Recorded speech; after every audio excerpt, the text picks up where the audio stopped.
place. Over the years, the Institute has progressed. It has developed its training program according to the requirements of the member countries of the Economic and Social Commission for Asia and the Pacific. And therefore, it is all the more reason for us to discuss today what we have done, what the Institute has done over the last 50 years, and what it should be doing now in the next 10 to 15 years. I'm not talking of 50 years, it's a long time. Before we start the discussion, I would like to just briefly introduce all the speakers today. All of you already know Ms. Armida Selsaya Alizahabana. She is Undersecretary General of the United Nations and Executive Secretary of ESCAP. On the panel, we have Dr. Mrs. E.R. Bandara. She is the Director General, Department of Census and Statistics, Sri Lanka. We have Mrs. Fonsali Soskawat, Head of the Laos Statistics Bureau, Vice Minister, Ministry of Planning and Investment, Lao PDR. We have Dr. Muhammad Uzair Mahideen. He is the Chief Statistician, Malaysia. And also we have on panel, although he is not able to personally join because of some technical problems, Mr. Ipia Darul Godabu. He is the Director of Nauru's Bureau of Statistics. And he's also Chair of the Pacific Statistics Steering Committee. Apart from these Chief Statisticians, we have Mr. Masato Chino, who is the Director General for International Statistical Affairs, Ministry of Internal Affairs and Communication, Government of Japan, the support host institution of the Institute. And we have Ms. Gemma van Halderen. She is the Director, Statistics Division, Economic and Statistical and Social Commission for Asia and the Pacific. She has been a great support for us when she joined and running this institute. And Statistics Division always is a support for us. So before we start discussing the issues today, I would request Ibu Armida to give opening remarks and guide us in the whole process. Ms. Armida, please. Thank you very much, Ashish. Distinguished speakers, participants, ladies and gentlemen, it is indeed my pleasure to speak at this Asia Pacific Statistical Cafe series on the topic 50 years of SIAP, or Statistical Institute for Asia and the Pacific. And in this discussion, we would like very much to hear perspective from alumni, chief statisticians. At the outset, I would like first of all to congratulate SIAP on its 50th anniversary. I also would like to congratulate the government of Japan for playing a key role in establishing the Institute and supporting the Institute throughout this remarkable journey, 50 years, for the past 50 years continuously, strongly supporting the Institute. Over the past 50 years, SIAP has played a significant role in strengthening capacity building of national statistical officials in Asia and the Pacific, and also beyond, not only Asia Pacific, also beyond. And the data, based on the data, SIAP has more than 20 alumni, and 13 of them are currently representing our member states as chief statisticians. If we going back, maybe more than 13 alumni of SIAP that also had become chief statistician. And most importantly, many others are now working as senior member in government agencies, in international organizations. So therefore, also guiding the socio-economic policy making. And for today, brief remarks, I just would like to highlight four areas or issues, yeah, that you may wish, yeah, to deliberate further regarding SIAP as well as statistics related work. First is, again, as you know, related to data, data requirements to support SDGs, very important. But many of the data to support SDG indicators are still not yet there, or still does not have reliable data sources. And I know that all of you are working very hard on this. Second is, in the midst of all of us working very hard, yeah, to implement SDG, then comes this challenges of COVID-19 pandemic and its huge impact. Yeah. And I would like then to relate this to the third issues, which is how also, yeah, we can provide timely and yet accurate data for policy making, yeah, because of the needs, yeah, on how to have this rapid response, how to immediately mitigate the impact of COVID-19. Yeah, so we need data, right, to target the certain segment of the population and so on and so forth. Yeah, so therefore the emerging need, and even becoming more so, the importance of big data, yeah, which I understand also this is one of the issue that is being deliberated or being discussed, yeah, leading to the committee session that will start tomorrow. And fourth is the way we teach, the way we learn, the way we organize activities, including for SIAP. SIAP as a training institute or institution already evolved, yeah, already changed the way it delivers its training activities, yeah, including what I understand also now is already 100% virtual. Yeah, at least during this time. But then again, this challenge, yeah, maybe it can reach far, yeah, to the corner of the world and so on, provided that the internet connection is there. But we need also to think, yeah, carefully about how to make the process more effective, not only efficient, maybe more efficient in terms of timing, resources, and so on, but we have to also equally pay sufficient attention how, yeah, to make all the process to be effective as well. So the two keywords is efficient and effective. Yeah. So with this background, I'm delighted to recognize the participation of several alumni chief statisticians in today's panel. I'm confident your rich and diverse experience will support SIAP's journey for the next many years.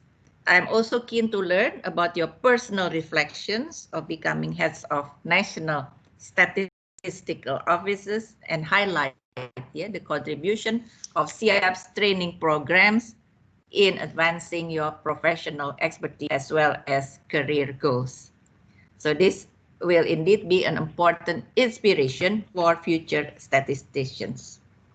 So with that, again, I would like to congratulate SIAP for the 50th anniversary, as well to thanking all of the speakers. Thank you very much. Over to you, Ashish. Thank you so much, Ibu. This has been very enlightening thought which you have given, those 4 action points for SIAP and also to the further discussion of this session. Let me just first introduce a little bit of logistics. we are having two rounds of discussions.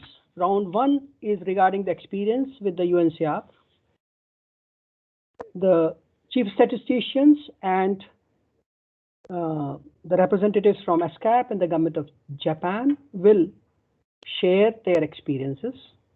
And the round two will be on expectations from SIAP. So what exactly are we looking forward, how SIAP can be more effectively utilized by the countries, member states for various issues, the SDG related indicators, with COVID related issues, all kinds of problems which the governments are facing and how we can help them. So I would start now with round one questions. Can you display the questions, please, Ratna? The first question is towards the Chief Statistician. So I'll be requesting three of us who are present immediately, Ms. Bandara, Mrs.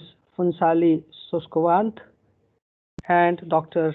Mohammad Uzair Mahideen, who will be joining shortly. Will you please share important turning points in your journey from joining the National Statistical System to becoming Chief Statistician in your country? What role has the training you attended in SIAP played in your career? How has this training helped you in serving your organization and your country better, and how this has helped in achieving your career goal? Ms. Bandara, please. Thank you for giving me this opportunity. Good morning to all of you.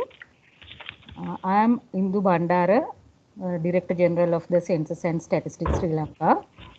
I am proud to share the important turning points in my journey as the Chief Statistician in Sri Lanka in the event of celebrating the 50th year anniversary of the SIAP as an officer who benefited from SIAP to build a strong statistical system in my country. I recollect with fond memories of my first ever trip abroad to participate in the first group training course in Practical Statistics program conducted by the SIAP 30 years ago in the autumn of 1990.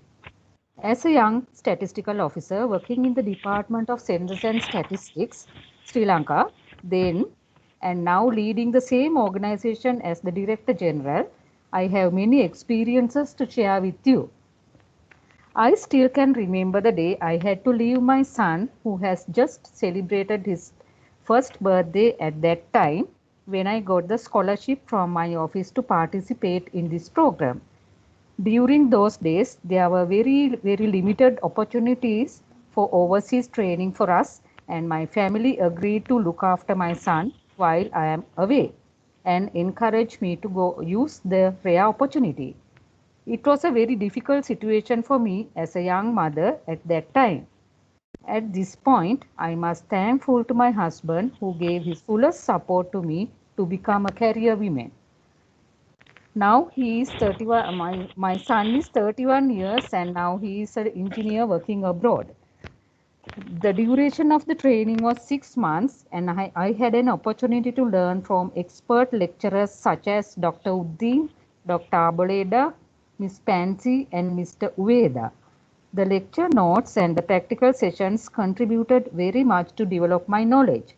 I still refer some of those notes as they were simple yet content-rich papers. I managed to obtain 5 distinctions out of 6 subjects taught to me at this course, and the project was selected among the best 5 projects. I had an opportunity to use the knowledge that I gained from this course as I was transferred from Sample Survey Division to the Training Division after returning from the SIAP to Sri Lanka. The training was very helpful for me to serve my office in several ways, as I got a strong foundation for my career from this training. Further, it ignited my passion for data analysis, which caused me to keep searching for new vistas even at this advanced stage of my career.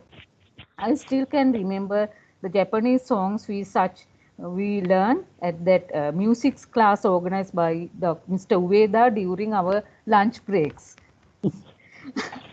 After I came back to my country, I did my postgraduate diploma in population studies from the University of Colombo in 1993, and I had an opportunity to follow another postgraduate diploma in population and sustainable development from the University of Botswana in 1997.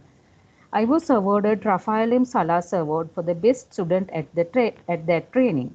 I attributed my lifelong thirst for knowledge was created by the first opportunity I got from SIAP. I did my master's in women's studies in 2002 and offered a short-term assignment in UNICEF Sri Lanka as a data analyst. I was able to utilize my statistical knowledge and subject knowledge in performing all these tasks. I had another opportunity to participate in 2 months training program on research-based training conducted by the SIAP in 2002 as my research proposal was selected on competitive basis. In addition, I have participated in various other programs conducted by the SIAP time to time, such as regional training program on developing national strategy for statistics in 2015, governing council meeting in 2017, and the leadership training for NSO heads in 2019. All these programs were very useful for me to improve the statistical system in Sri Lanka. At the moment, we have to develop the draft national statistical system, and we will be finalizing it during this year. I must appreciate the collaboration of UNICEF and Paris 21 for this important activity. I was able to hold various positions during my 33 years careers in department, namely statistical officer, statistician, senior statistician, deputy director, director, additional director general, and finally reaching the top position of department as the director general in 2018, the position which I hold to this day. I have also earned my PhD in 2019 from the University of Colombo by investigating the relationship between work-life balance and well-being. I will remain indebted to SIAP for the knowledge and skills imparted to me to serve my department, my country, and my fellow citizens of my country. Thank you. Thank you so much, Ms. Bandara. This has been very interesting and journey for you, starting from SIAP and going all over the world, learning different things. That's great contribution, and you have made a lot of contribution to your country. Yes. Now I'll request Mrs. Honsali Suskowat to tell her how has been her journey in the years. Okay. Good afternoon, good morning. So I would like to thank for inviting me to join this very important event and would like to congratulate the 50 years of the SIAP anniversary. On behalf of the Lao Statistics Bureau or myself, I would like to tell you my experience. I would like to introduce myself.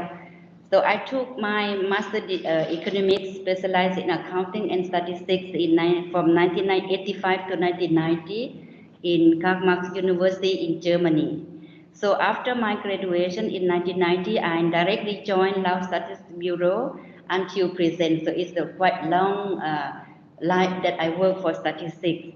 During my career with Lao Statistics Bureau, I devoted my own energy and capacity for improving the Lao statistics system, and I have seen that our organization growing much greater and greater with achievements.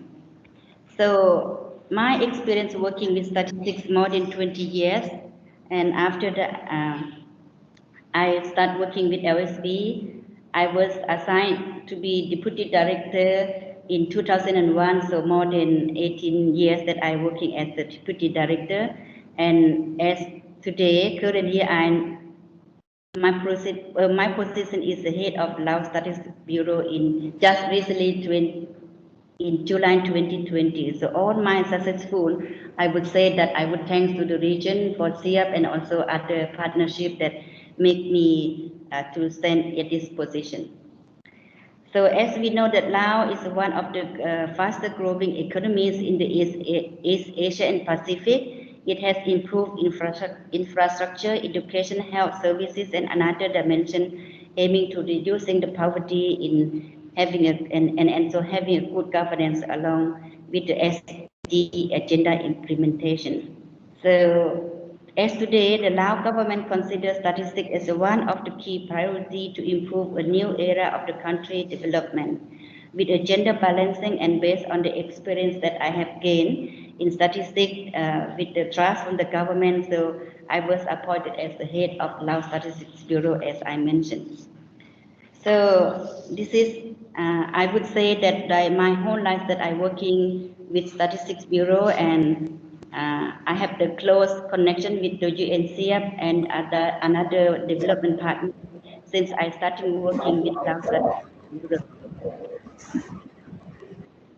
I would like to tell you that my first experience that I have joy attend the SIAP training course, the 6 months the training course on practical statistics during 94 and 95 at the time. Dr. Megaba is the chair of this SIAP. So it's also a very good experience for me, and this is my first time that I attend a quite long time training, overseas training in practical statistics. And I just leave my family with my child 6 months old, and then I live for 6 months in Japan. When I come back, my daughter did not recognize me. Who is her mom? So this is my very good, exciting when I leave my 6 months child in overseas.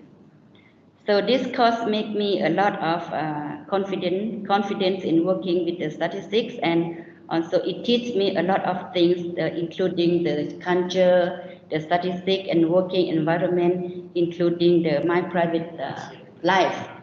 So during that time, I have a chance to see and to meet one of the enumerators who are currently conducting the household survey in Japan, and it impressed me a lot that because the method and the way that Japanese conduct the household survey, household income survey, is very advanced compared to our country. And after that, I think when I come back, I have applied to our Lao consumption and expenditure survey in our country. So part of that will be a lot of benefit that we learn from 6 months course during Japan.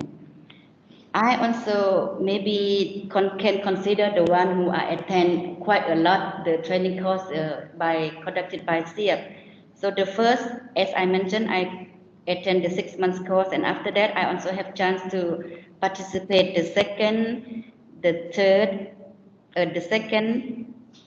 the first, the second, and the 12th management seminar for the head of the NSO conducted by SIAP. So this is make me a lot of things, experience that I gained from this training by SIAP, and this is only the place that I attended and except 1 6-month management seminar in our country.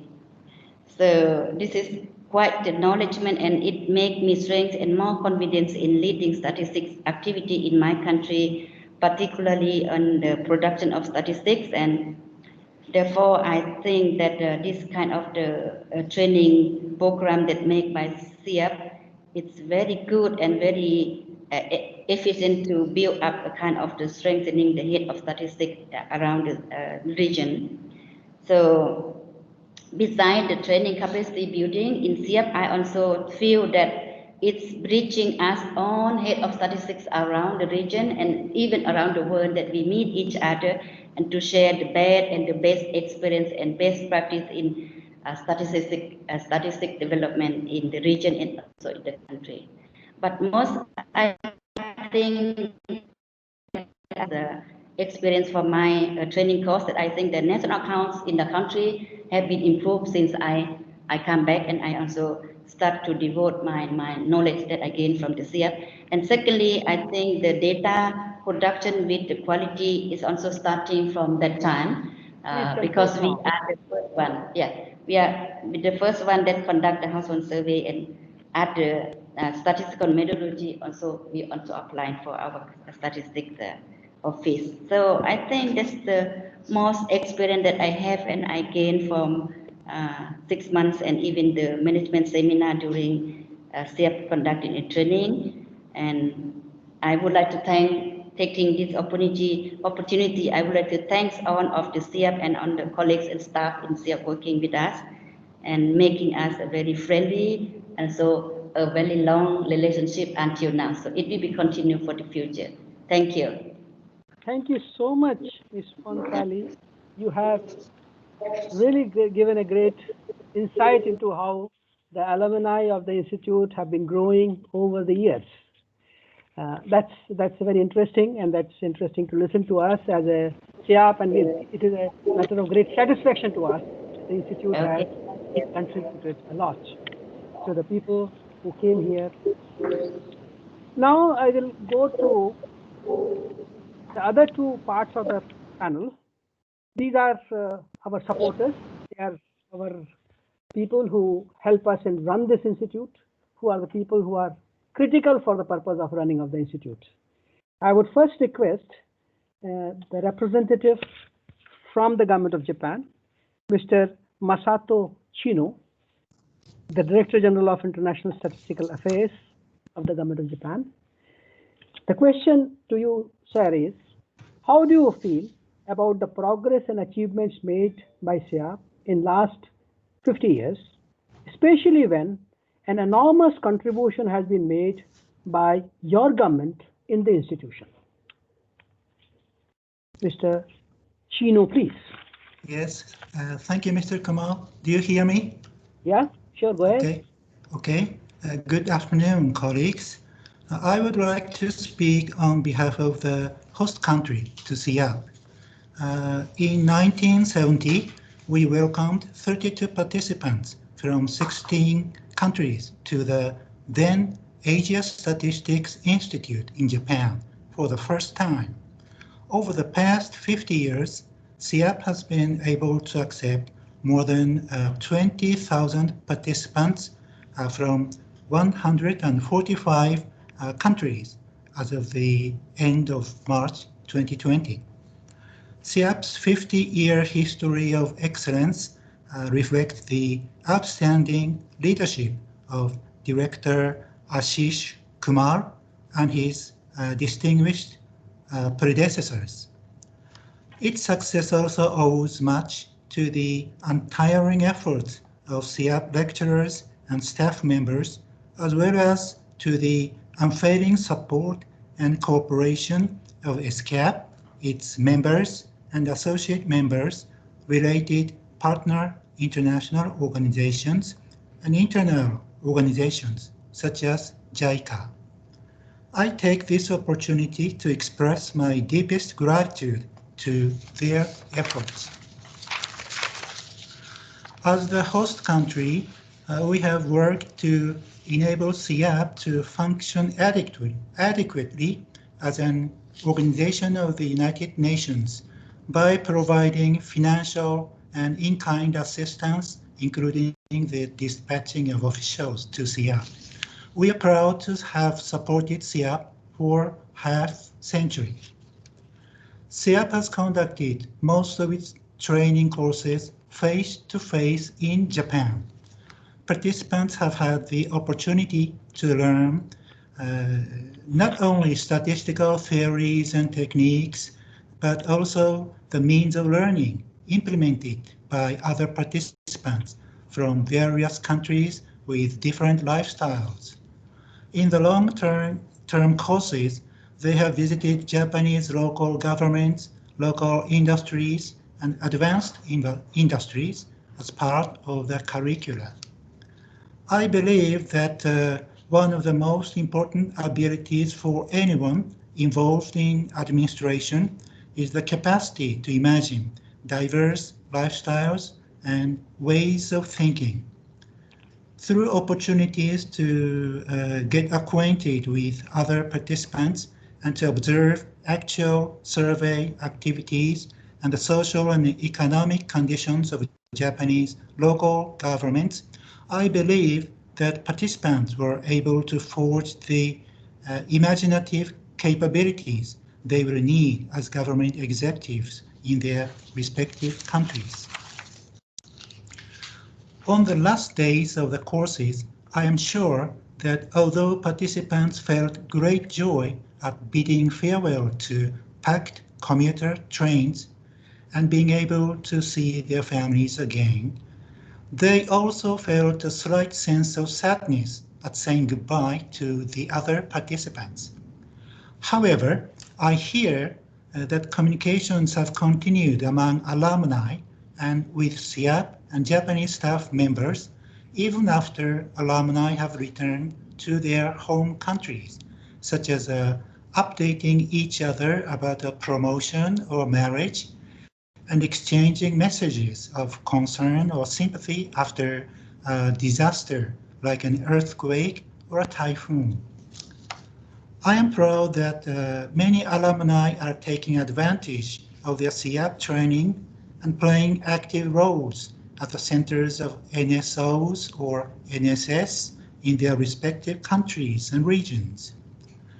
Some of them have even been promoted to heads of NSOs. When these alumni meet again at international conferences and exchange opinions and information, they may be able to coordinate opinions at the conferences more smoothly. I hope that the human network built through SIAP's programs will continue and expand further. Thank you very much. Thank you so much, Mr. Chino, for a very insightful comments and response.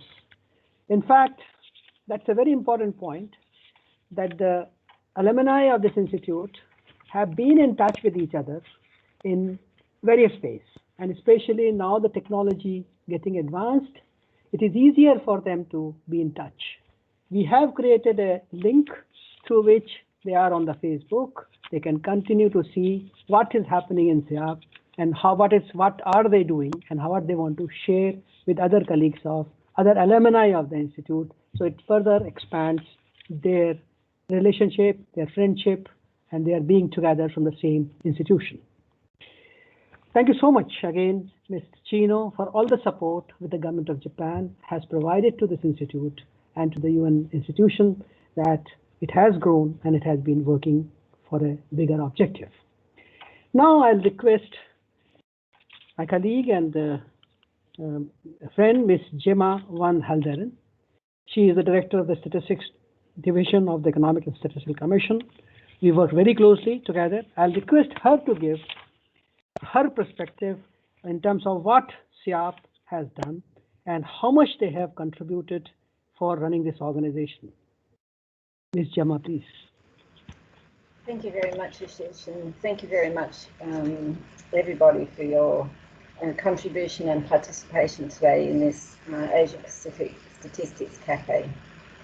It's a real pleasure to be part of the celebrations of SIAP's 50th anniversary and to be able to include these celebrations as part of the upcoming 7th session of the ESCAP Committee on Statistics. Mr. Chino, it's lovely to meet you today, and to all of my colleagues who I see on the screen, it's really lovely to see you all again. I personally have been involved in SIAP over the last 2.5 years, working very closely with Ashish as the Director of the Statistics Division, and we jointly are responsible for the Statistics sub-program here at the Economic and Social Commission. But I also have fond memories of being the chair of the Governing Council many years ago when Australia, in capacity as the representative of Australia. The Statistical Institute for Asia Pacific is the longest standing regional institute of ESCAP, and we heard that from the Under Secretary General Eva Umeda. And for the last 50 years, SIAP has achieved tremendous outcomes for all participants in its training courses. And the alumni with us today are testament to this. They've shared with us their personal stories, they've shared with us their career highlights and their successes. And they also shared with us the importance of ongoing contribution through the important events that SIAP hosts every year, the Governing Council, the Management Seminar, and as well as the specific training courses, for instance, on national accounts, as we heard. SIAP's programs over the years have really adapted to the changing times. I know in the last 5 or so months, we've all been forced to have to adapt to the situation of the coronavirus. But even before that, SIAP's programs had already adapted to the importance of e-learning and the importance of both long and short courses for the diverse region that we live in here in Asia and the Pacific. And I know that the days of attending classroom lectures right through to today and the face-to-face, from the face-to-face lectures through to the e-learning and the virtual events like we're sitting in today, really is testament to SIAP's success. I'd like to highlight, finally, that the Governing Council has really played an essential role in guiding the Institute, and I'd like to thank all the members of the Governing Council, current, past and present, for your guidance and your advice. I find the Governing Council as a real highlight on the very busy international calendar that we all operate with.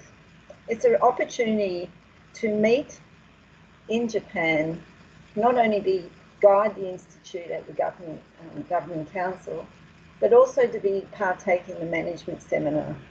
And I think the opportunity for all of us to meet in Chiba, in Japan, once a year to connect and reconnect is a real strength of SIAP and the community and the alumni which it has nurtured. So it's a real pleasure to be part of today's event, and I'll leave it there. Thank you very much, Ashish.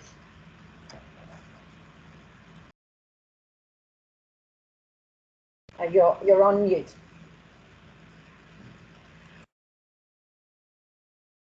Thank you so much. Thank you so much, Gemma, for making that very important point that the Governing Council of the Institute has been a very important instrument to guide the whole process of running of the institution, to support the institution, and therefore all the member countries, they come together and join in the management seminar and the Governing Council, where we really take very important decisions to guide the institution. Thank you so much for your insights. Now I'll request Mr. Dr. Mohammad Uzair Mahideen. Hope he has been able to join, and he will be responding to both the questions regarding the earlier question on what has been his experience with the SIAP, and also what are his expectations from SIAP. Mr. Mahideen, hello, how are you doing? I'm fine, thank you. Please go ahead. You are responding to both the questions in one go. So you have now the floor. I think in our role, the statistical system of the country, we see the very dramatical change from where we started maybe 20 or 30 years ago. I joined my service in 1990, about 30 years ago.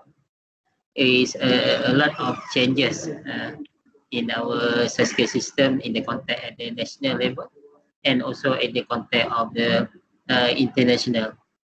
A lot of new thing and the expectation on the statistical system, and of course it's very important. We can see that the type of statistic required by every country is depend on the characteristic and the level of development of the country.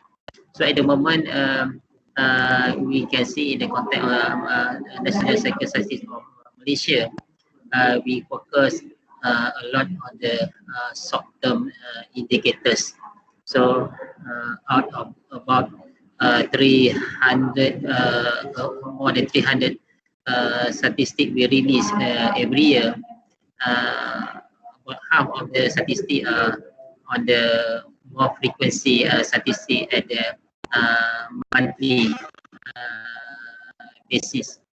And in terms of the dynamism as the chief statistician, the challenging for us is required for the chief statistician to approve every data to be released.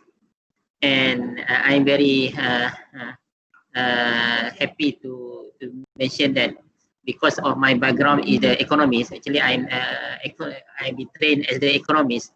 So when we look at our statistical system, maybe I can say that more than 2/3 of the statistic is related to the economy. Of course, the basic of that statistic of the economy must be from the population and also demography. And of course, when we talk about labor, inflation, international trade, and so forth, is related to economy. And I'm also very glad that during my junior time, I want to say that I be trained as the national account person. So I involved directly with the developing. I involved with the consultant. We hire one consultant from New Zealand. I still remember after the aftermath of 97, 98 financial crisis. Among the criticized that label on us is the lack of the short-term indicators. And during that time, you can imagine that certain statistics for the monthly or quarterly, you just prorata it. You take the annual data, you divide to 12 or divide to the 4 quarters. And to a certain extent, certain statistics, it took you more than 6 months after the reference month or reference quarter is very when we flashback that the history is very scary. I imagine what is happened if that scenario is still occur at the moment, because in our real life, the more challenging now is become every day. Dynamism is very high, and everything is easily can overtaken by event. You know, so people want the data in very timely and promptly to make decision. If we not manage to meet the expectation, they just forgo. They just forget that they provide it. It's a very thing that is very challenging for us. But the good thing that with the open sky, I think among the country with the interconnected world, with the support of the international organization like SIAP, I think the level of convergence between less developed country and developed country is now becoming minimum. I think maybe the issue is the readiness in terms of the investment. But in terms of the sharing and acquiring knowledge among the national security office, I think it is getting better if we want to compare about 20 or 30 years ago. Is it okay? How many minutes more for me to read? No, it's okay. Up to whenever you have. And, want to conclude. And of course, the more challenging for us now is how to train our people to have the right skill set to manage the expectation. So we need to have that kind of, not we produce the statistic, we have to know what the mean without the numbers, you know. So we need have the very specialization. We need the very good statistician in labor, in demography, in environment, and of course in the economy. So I end my sharing about my experience during the COVID time. I asked my team now. Our statistical system is being challenged, being tested during the COVID, whether we can really functioning at par during the time of COVID. Of course, we're not the frontliner for the medical services, but in terms of getting the people know what happening in terms of the macroeconomic data about how severe on the unemployment, how severe on our economy in terms of the production. I think it's very important. For example, during the second quarter, we released the second quarter gross domestic product of the country is negative 17.1, and luckily we already in the pipeline. We already calculate in the using our bottom up, because we based on the classification. We have about 2,000 classification. So when we say that to give the justice to the people, and to manage the jittery, we need to know what happening on the monthly basis. So we managed to decompose from out of negative 17. So it's look like the severe is something in the past, because we see from the negative 17 is comprised of a month of April, May, and June. And in April, our GDP growth is more than 22%. Then in the May, the GDP growth becoming better, about negative 19. And the last month of the second quarter, our GDP just about negative 3%. So it is give a good factor to the people, you know. Now it's getting better if you look at on the monthly basis. We just let the public just put the data on the quarterly basis, so people will be very uneasy. Similar to the on unemployment, if we follow rigidly, unemployment is considered you are employed, you are work one not less than 1 hour a week, then you are employed. So we need to convey the message that on top of that we have the about 5.3% unemployment. Is total about 800, close to 1 million unemployment. But we also mentioned that we have informal sector about 2.7 million. So we can put the number in the context, so people can becoming very can comprehend actually, because we mentioned that on the informal sector we not consider that as the unemployment, because we have something to do. I think that's all from me at this first round, and thank you. Thank you so much, Dr. Mahideen, for giving those insights, as the problems with the national chief statisticians are always struggling. Yes, when you do not have the data, or you have the data, but then you give the data, and then you need a lot more explanation to give to the public, exactly, and journalists, and everybody, saying that how it is -3 or -17 or whatever number we use. It is always a challenge. First produce and then defend. So that's the lesson. You need to have a very good storyboard. Absolutely. And that requires a regular training. That is what we exactly regular training. It requires a regular training of personnel, so they understand how we can continue to explain things to the public at large. Thank you so much, Dr. Mahideen. I go to the second question is now addressed to Dr. I.R. Andara. That is, what are your expectations from SIAP? What do you want? Okay, thank you for giving me another opportunity to share my requirements about the future activities we are expecting from UNSIAP. Actually, we are in a very difficult and different phase of our lives now. So due to this COVID-19 pandemic, so all our activities are changing, including training and statistical activities both. And it's a very challenging situation. As the chief statistician, I am facing various challenges now.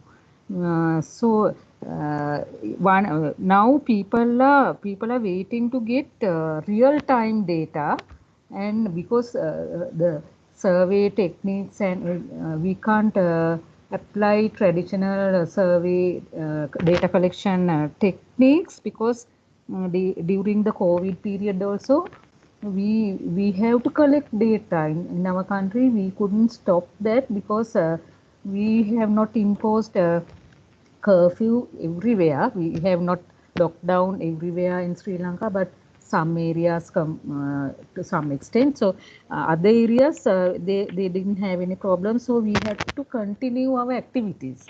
So we try to use different techniques like telephone, collecting data from telephone through telephone, but people are not really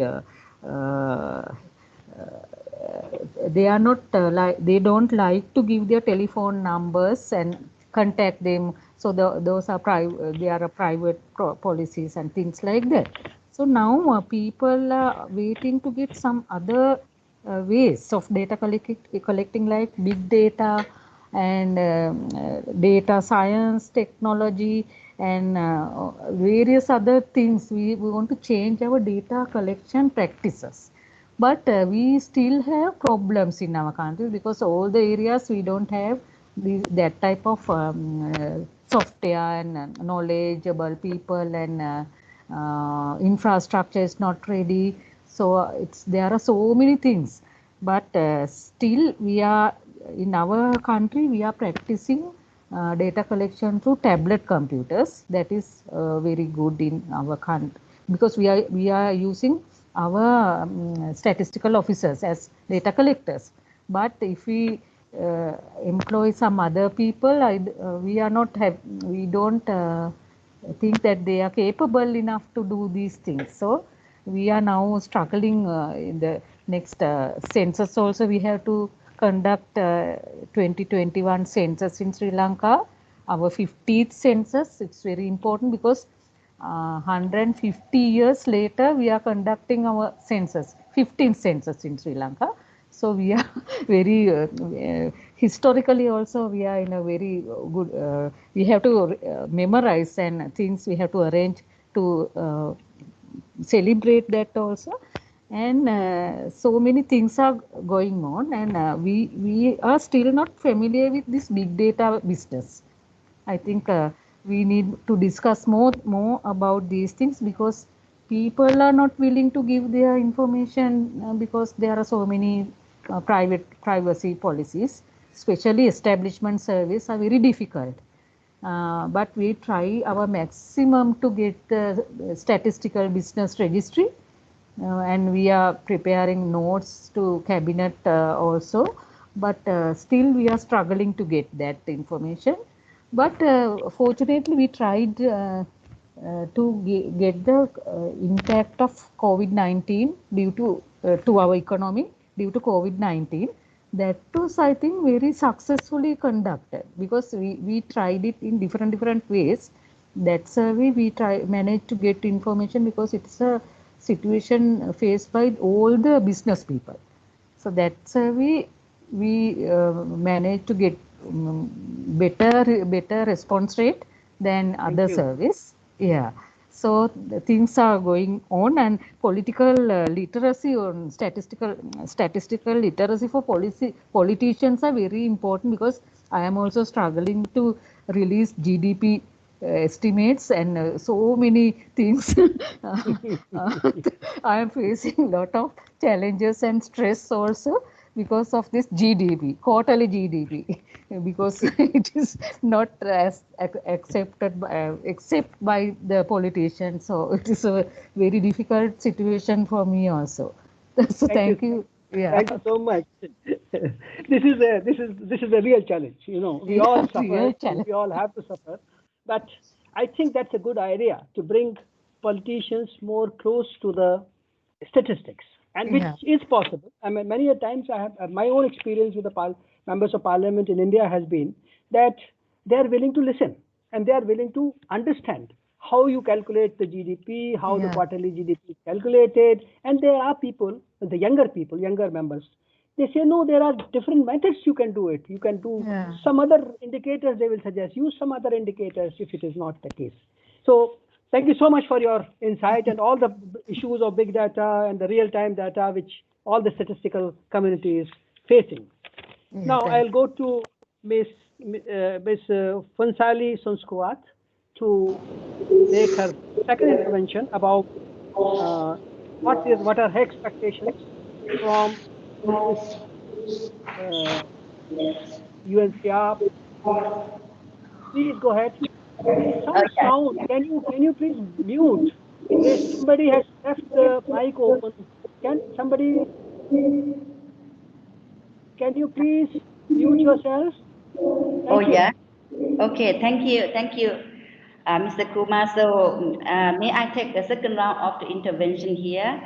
So as we already know that Lao Statistics Bureau has the new amendment of the law, and we also recruit a lot of staff with the young age of the statistician. So I still think that the capacity building is still very needed, and to have even the country indoor and outdoor training program for us.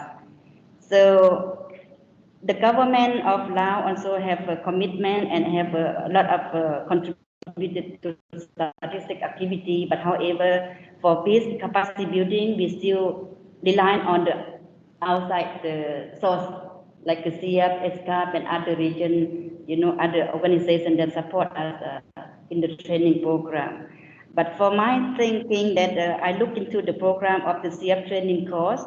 From now on, I think it's most already relevant, and I would agree that the current design of training course and objective of to aim improving the knowledge and skill of the official statistician made by SIAP is really good and fit with the demand from the current situation of the region and even for Lao Media, because it's aiming for this official production, the quality official production, disseminating and using the quality statistics for planning process, and even for the modernizing of the statistical institutions. So we also plan for the next 5 years along this kind of objectives.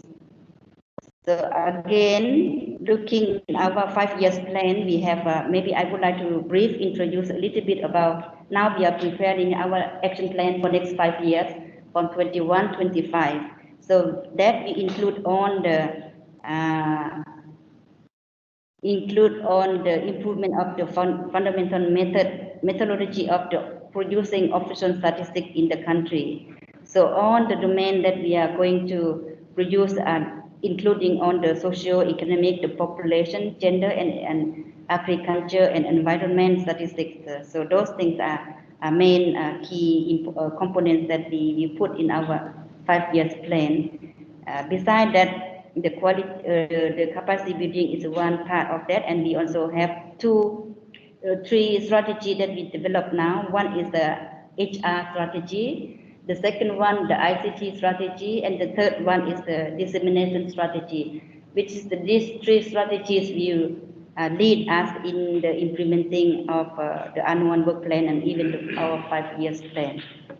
So, but in summarize, we are focusing that first is improving the quality of the production of statistics indicators, and the second one we also focus on the building a systematic, harmonized population database and social and economic database, which is including the CRBS statistics and another related register statistics, including in our big database for Lao Statistics Bureau from now to the year 25 for readiness for next population census.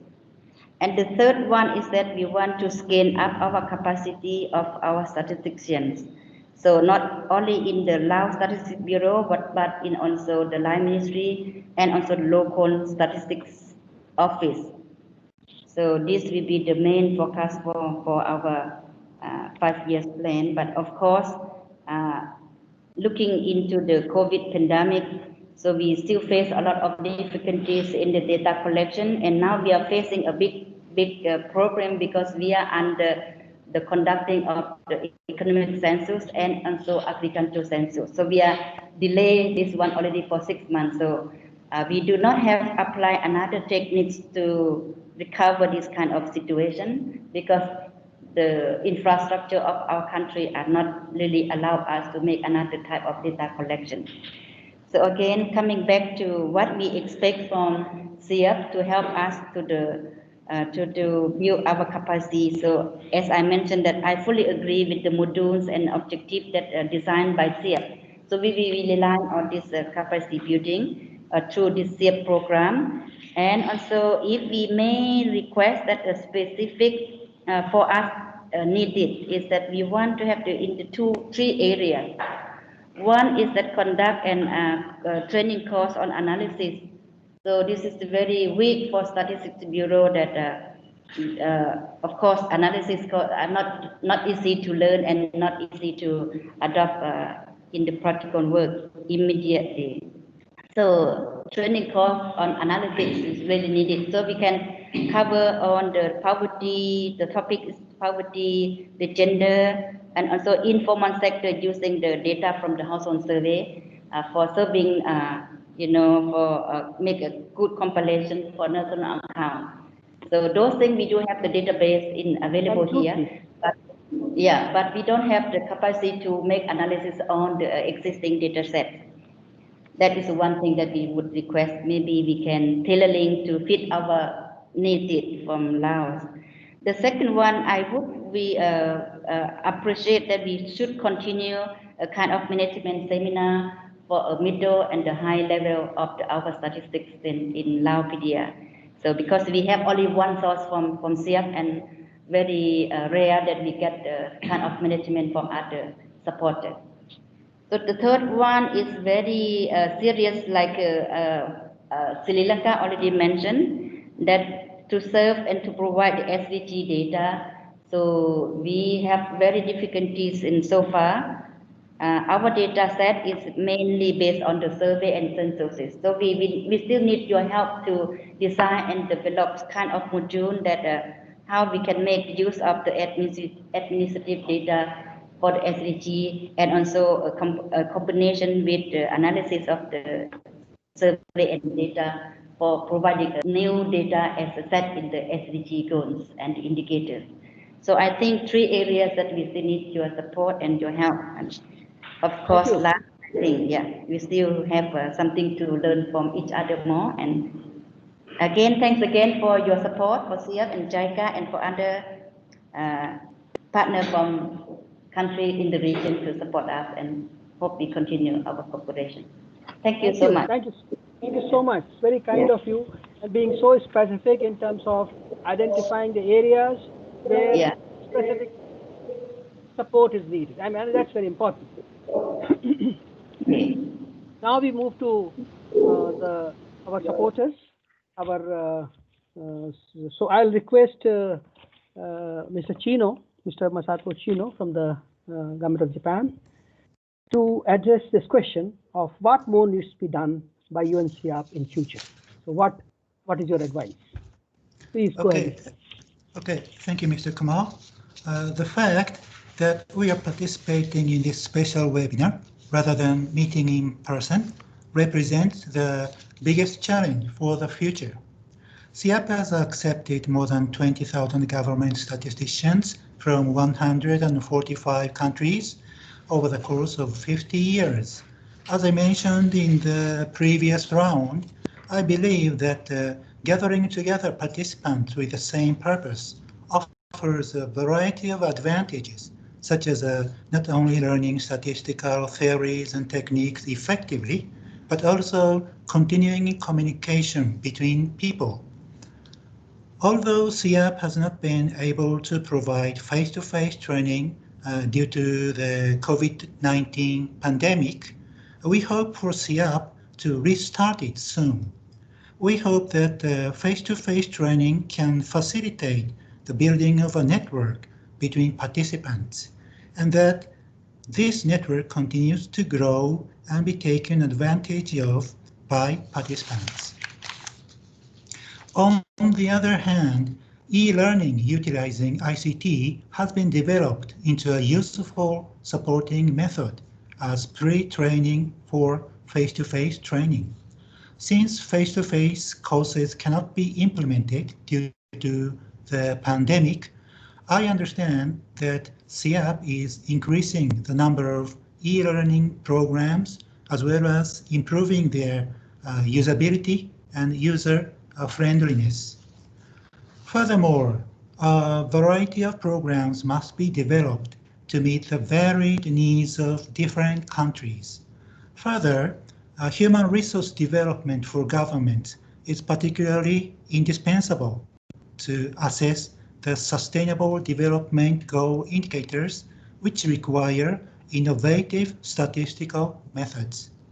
I hope that the SIAP continues training with no one left behind, from the basic to the managerial level, while playing the role of coordinating statistical training, including the training of lecturers.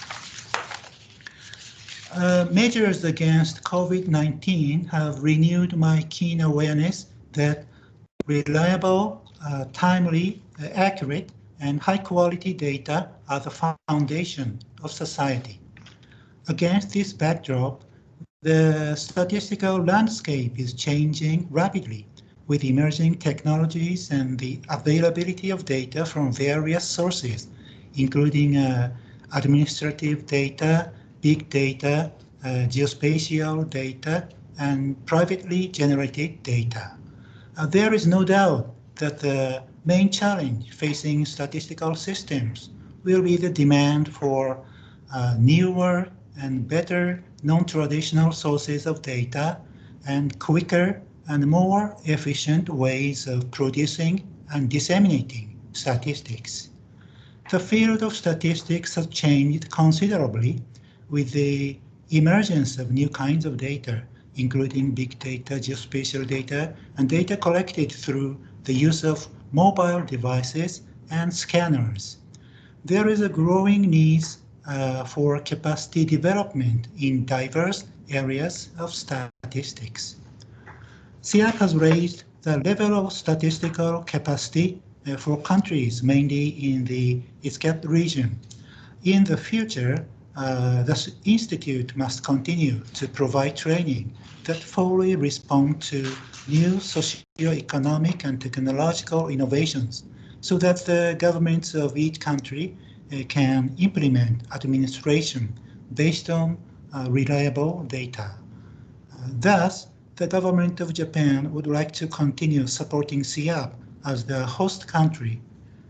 In addition, further support as well as full cooperation from the countries in the region and international organizations are essential. So your continued cooperation and support are very much appreciated. Thank you very much. Thank you so much for reassuring us the support of the government of Japan and giving us direction that the areas in which the SIAP should work, the new sources of data, training people on those areas where there has not been much of training, but there has been some system of training which we have introduced in terms of big data. We do some courses, we have started the courses. And of course, e-learning has become a key thing for us. That's a survival.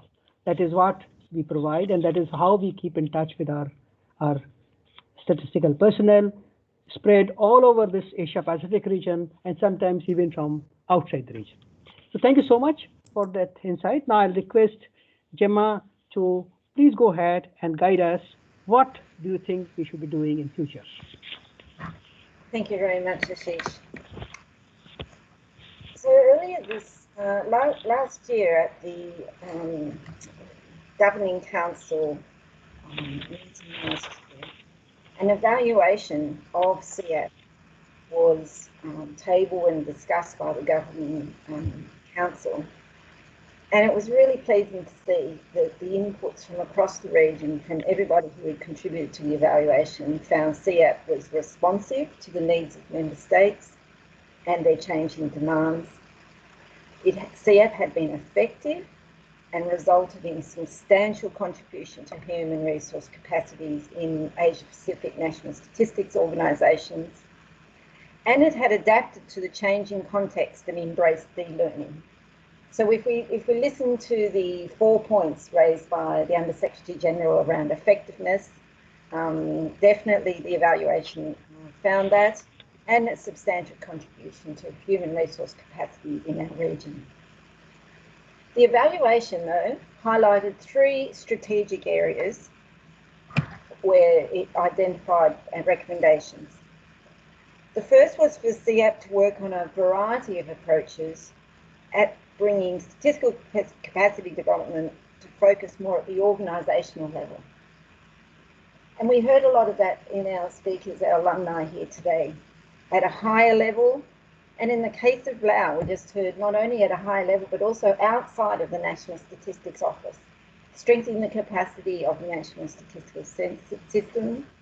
And we heard from many speakers, including Mr. Chino from Japan, the government of Japan, about the importance of new topics, as well as making use of new modes of delivery. The report also recommended to bring those results to scale through adopting innovative roles in relation to statistical capacity development in the region. And the SIAP is the secretariat for the network of the coordination of statistical training in the region. And I do know from first-hand that SIAP plays an important role to strengthen statistical institutions in our region, as well as human resource development. The second strategic issue was for SIAP to further develop the approach to e-learning, making the e-courses more attractive to users and providing enhanced opportunities for interaction across participants and the sharing of information. Now, who would have thought that we had this recommendation last December, early December, and a few months later, COVID-19 pandemic hit, and here we are now, 5 or 6 months later, having to not only embrace e-learning, but really wonderful opportunities for enhanced cooperation and interaction, such as through this Asia Pacific Stats Cafe today, and all the other modes that are available to us. The third recommendation was for SIAP to stay informed on the development of SDG indicators and to follow up on methodologies agreed, provide practical training to support their assessment for countries in the region, in close cooperation with the UN agencies who are the custodians for those. And as we just heard again, we just heard from Lau, the importance of training on the compilation of SDG indicators and the use of new data sources, such as administrative data for those SDG indicators. So I think today, across all of our speakers, these strategic issues that were recommended by the evaluation have stand SIAP well for the future. These recommendations were taken to the ESCAP Commission in May this year, who took note of the report, who took note of the evaluation report, and actions to address them are in the new strategic plan for SIAP. So I think for the future, I would like to suggest that the future holds as much optimism and as much innovation and as much adaptation as the last 50 years has done. And I really hope that in 50 years' time, as many of us as possible, as many of us as humanly possible, are able to sit around the table today or electronically connect today and celebrate 100 years of the Statistical Institute for training in Asia and the Pacific. Thank you very much. Thank you so much, Gemma, for those very encouraging and very clear issues which SIAP has to face and has been facing and has been evolving to manage those issues and trying to develop itself. So thank you so much for all the participants for this seminar. Now I'll take a couple of questions. Please write down your questions in your chat box. We will address them. They need not be questions. You can be giving suggestions also, which will be useful for us to what we should be doing.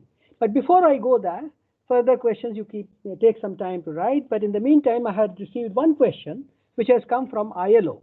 Mr. Tite has given. How is UNSCAP SIAP preparing for an increased requirement of online training due to pandemics, for example, and how to deal, for example, with IT and other training tools requirement available at SIAP, but that may not be available at the home place institutions of trainees. From my side, we are trying to do the e-learning programs for a long time, And accessing to e-learning program does not require any specific software, and people can easily access it. Only thing required is that they should be able to have a good internet connection. Now that's a larger question which we have been facing, especially from the countries in the Pacific and also some parts in this region where the access is not so good. To address that problem, we do share the PDF versions of our courses, so it still gives an opportunity to participants to learn from the material available and access that. And we also try to use those software which are freely available on the web. So when you talk of R, you use Python, you use QGIS, etc. These software are freely available and downloadable and can be used. Therefore, we take care of it, and we are not asking people to invest on new application softwares.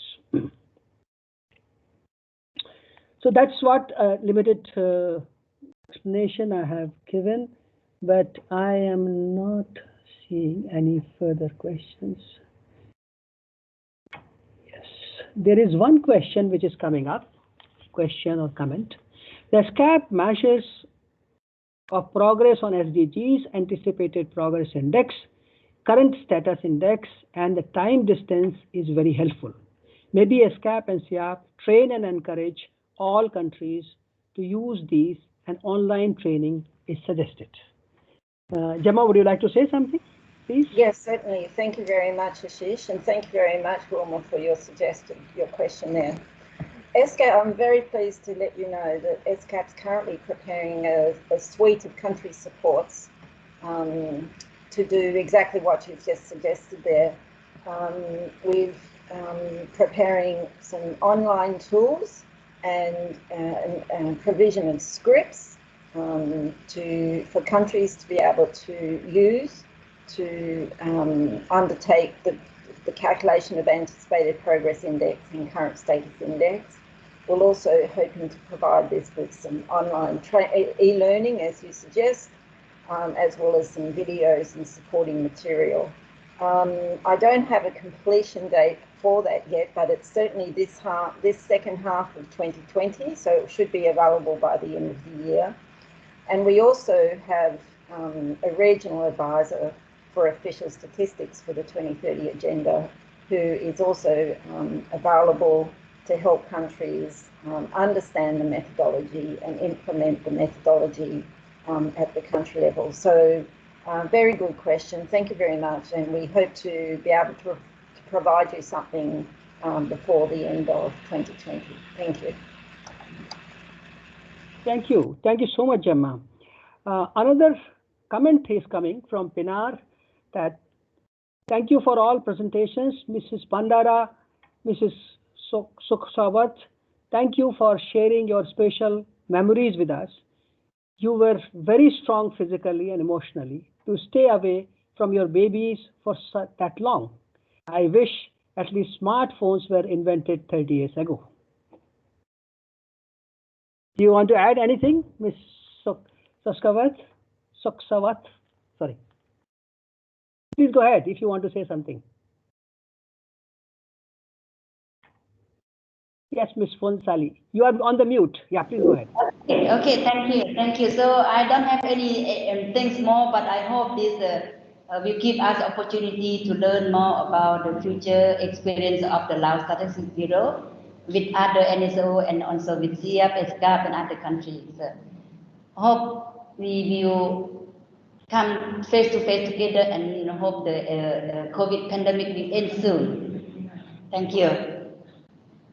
Thank you so much, Ms. Sukhsawat. Ms. Indubandara, do you want to say something?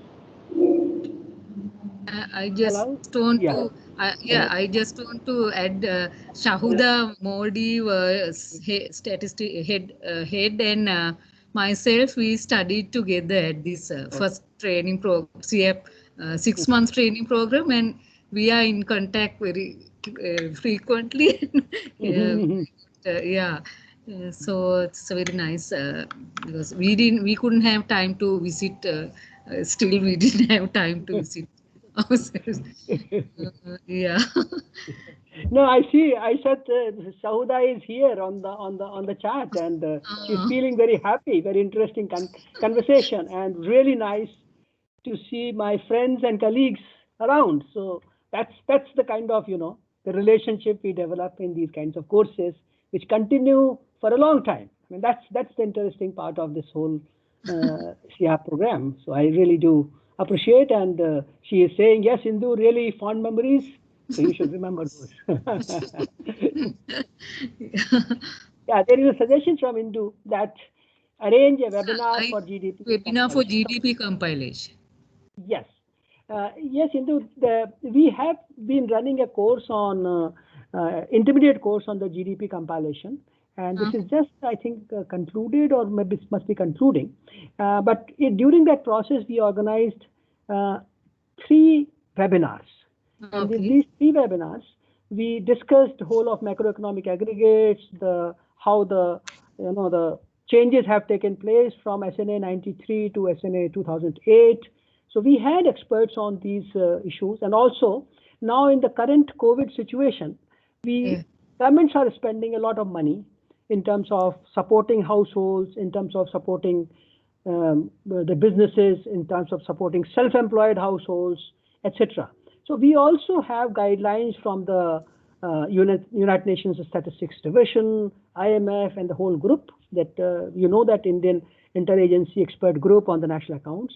And those we also discussed in detail and tried to give some insight that how it will impact on the operating surpluses, how it will impact on the compensation to employees, how it will impact on the welfare measures and the costs, and also how it will result into increase this saving for the countries, because there'll be a high level of deficit which the countries will be incurring as a result of the pandemic which is going on, and which will have adverse effect and lot of time to recover from the economies.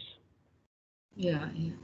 So that is what we are doing. So we'll continue to do it, and we'll it is available in the web. Can we get the materials from the web? Yes. Can. Yes. Yes. Okay. All the recordings, whatever we have, we are doing webinars. We are recording them, and we are putting them on our learning management system. In fact, we have introduced a new learning management system. So you can ask your people, or sometime you should also visit. There are different types of courses which we are running. One which are facilitated courses, where our support is all the time available. But then there are courses which are self-learning. So anybody who wants to go there, click and learn, no problem. Okay, and the third is where we put these webinar recordings, etc., as a part of it, so we will be able to have an access to it. Thank you. There is a suggestion coming from Sahuda that if SIAP can continue to engage alumni of SIAP lectures in providing online training on a continuous basis, open for NSO staff, I'm thinking might be an idea. This is available. Only thing is, you people should be helping us in popularizing it, in making it available to the people, telling them that this is where it is available, and also encourage them. So they need a little time from their office to utilize for the purpose of going through these courses. Do help them and do encourage them, and that is what is needed. The site is open, site is always open, so you can always encourage people to do it. I am getting some suggestion from Tite. I was happy to hear DG Masato Shino confirms that SIAP will be looking at recovering on-site training as soon as possible, as we cannot indeed lose the advantage of learning face-to-face together. In the meantime, however, we will need to discuss our joint training organization by SIAP and other UN entities can be restarted soon. Thank you so much, Tite, for an excellent suggestion. I'll request Mr. Chino to give further comments on it.